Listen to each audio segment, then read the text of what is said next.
आम्ही करायला जातो कर्म आणि होऊन जातं आमच्यासोबत कांड. आता ते कसे तर ते मी ब्लॉग मध्ये सांगतो, तोपर्यंत मला फॉलो करून ठेवा तुम्ही.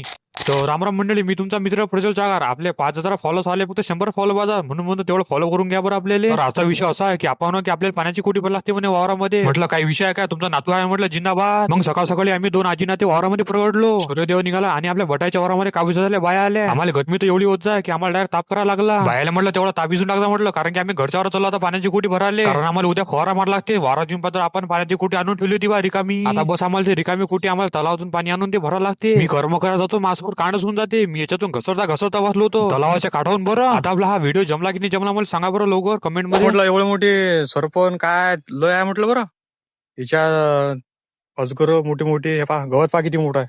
गवत पहा फक्त गवत, काट्यान कुट्यान हाय तलाव.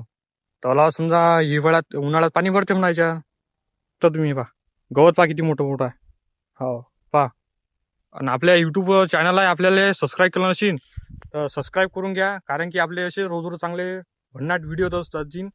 आणि आपले शेतकऱ्याचे व्हिडिओ बनवत असतो मी, तर आपल्याला फॉलो करा आणि सबस्क्राईब करा. तर भेटू मग नेक्स्ट व्हिडिओमध्ये आपला चेहरा बघून घ्या. 15 लिटरची डबकी भरली आणि ते घेऊन आला आपल्या रिकाम्या कोटी बशी आणि पाणी दिलं होतं. बोलता बोलता आपल्या पाण्याची कोटी पण भरून गेली. आता आम्ही फवारा उद्या मारतो तुरीवर. चला मग मित्रांनो, आजचा ब्लॉग कसा वाटला तुम्हाला, आवडला असेल तर फॉलो करत जाणार बा. एक व्हिडिओ होणार किती टाइम लागते तेवढं फॉलो केलं, मला शांती वाटते जरशी.